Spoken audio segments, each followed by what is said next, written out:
I'm giving away one WWE World Heavyweight Championship replica belt from WWEshop.com once I hit 100,000 subscribers, so go ahead and subscribe.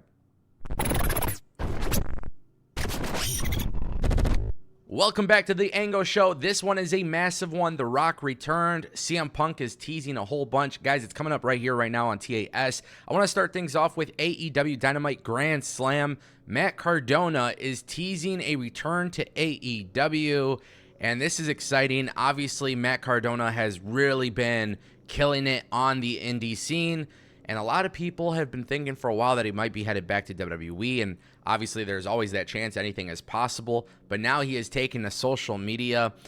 So for those who don't know, he teased showing up on the show to confront Santana. He was attacked by Mike Santana at House of Glory this past weekend. For those who missed it, he retained the belt over Homicide. Mike Santana came back and attacked him.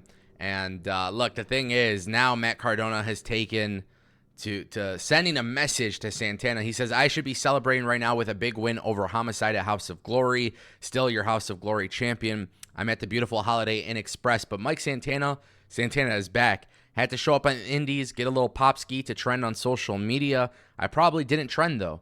Mike, stay in AEW. First of all, your name is Mike. That's news to me. Stay in AEW, okay? Stay on Saturday nights, Wednesday nights, stay away from the indies. And that goes for everybody in AEW. Stay out of my world. I am the indie god, okay? But Santana, if you want me to come to your show, I can. Well, not on Saturdays because I'm booked, but on Wednesdays, I can come and I'll show you who the true king of New York really is. Love it, love it, love it. Look, Mike Santana responded on Twitter. He goes, you ain't coming to my city and spewing your indie god bullshit. Now you got to cash those checks that your mouth was writing. Daddy's home, pay your respects. This could be a really cool feud. If they bring it onto AEW television, I would be excited for it. I think Matt Cardona has been absolutely killing it on the indies. And I'm actually really excited to see what AEW does with Mike Santana as a singles guy. I thought he really changed his presentation. He just looks even more legit. As a singles competitor, I think the sky is the limit. If Matt Cardona, Mike Santana happens on AEW television, that would be huge. Plus, it is Grand Slam. You know AEW is going to want to make a big splash. TV ratings, attendance numbers, things are just a little iffy right now. The product is good, but the results from that is a little bit iffy. I think this could be another driving factor just to get some more excitement into the product right now, which is definitely needed. Guys, CM Punk, oh my God, I love this news. CM Punk was on Cage Fury Fighting Championship as commentator. You guys know that he does it from time to time, which is on UFC Fight Pass, which UFC Fight Pass, owned by the UFC, which is owned by Endeavor, which now TKO, WWE merger, all that is going on. CM Punk, this is like his first public appearance since basically being fired by AEW. A lot of people were wondering about his non-compete clause, and I thought this was really interesting. The clip is surfacing everywhere. Now, I actually watch UFC Fight Pass, so I was able to watch this in real time, and I'm not going to lie, I admittedly popped because CM Punk has not said anything.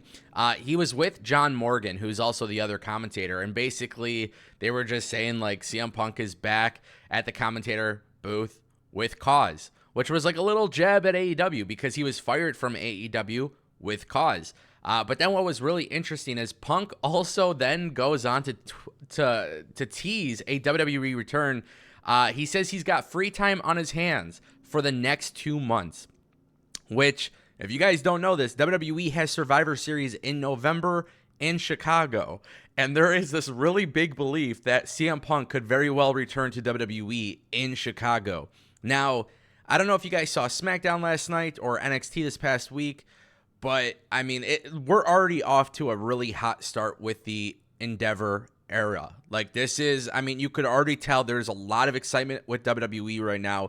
It's translating into the product. It's translating on social media. People in attendance. People are still buying tickets, of course, but now there is this like realm that anything could happen.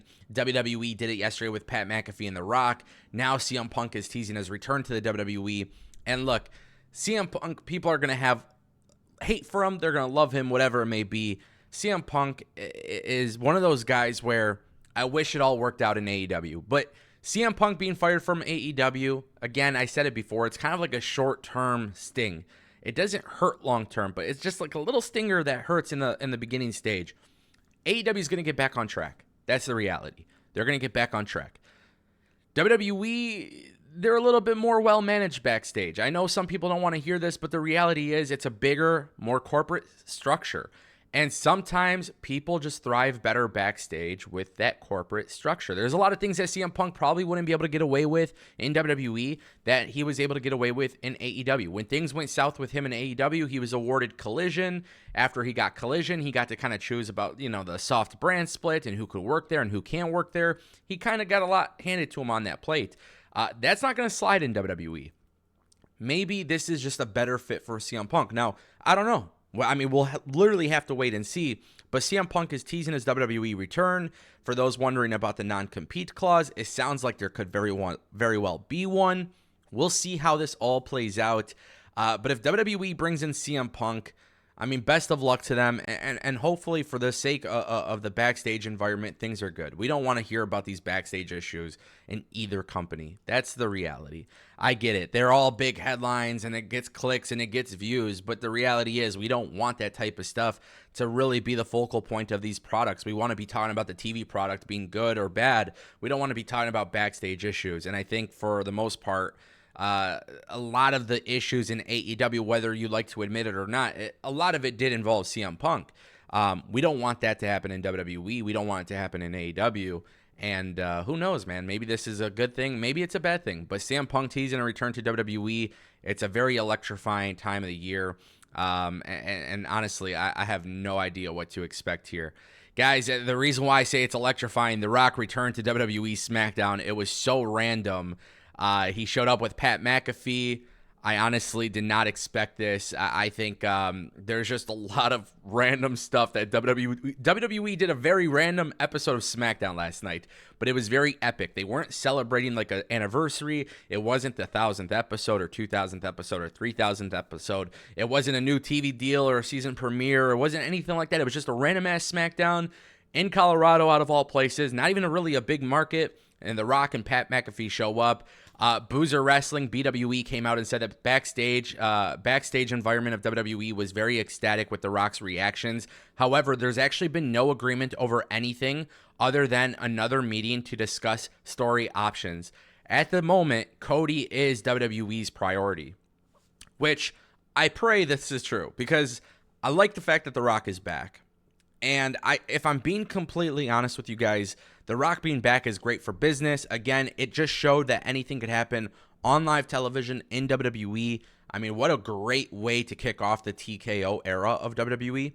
But the thing is, we're going off of storytelling. I'm going off of storytelling, okay? And I understand that Rock and Roman is a massive match, and yes, I do want it, but I don't want that match to get in the way of Cody finishing the story. That's just me personally. If you watch my channel and you hear my videos about me talking about Cody finishing the story, facing adversity, it has to pay off at WrestleMania 40. So I'm glad that there seems to be some sort of idea that WWE is prioritizing Cody. I am very happy about that.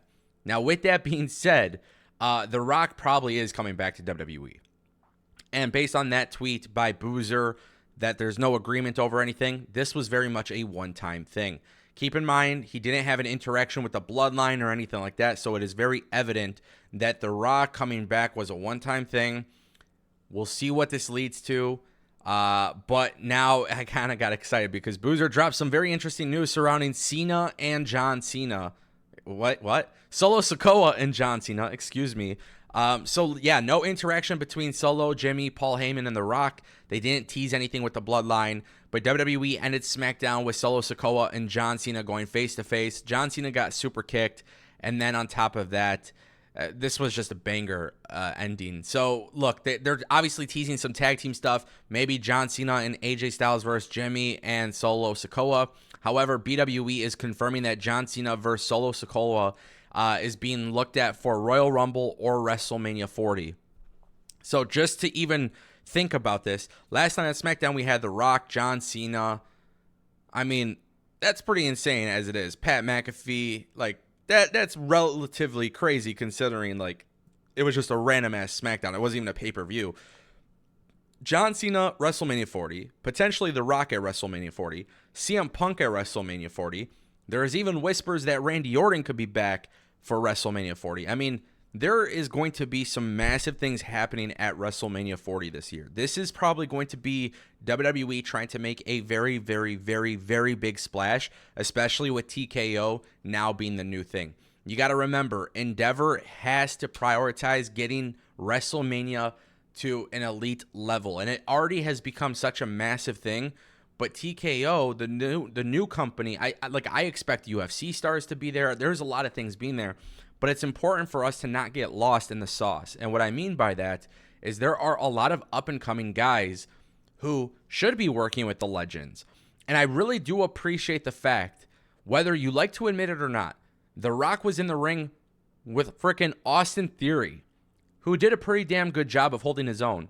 You got Cena and Solo Sikoa in the ring, Grayson Waller effect, Grayson Waller and Solo Sikoa, two NXT 2.0 talents.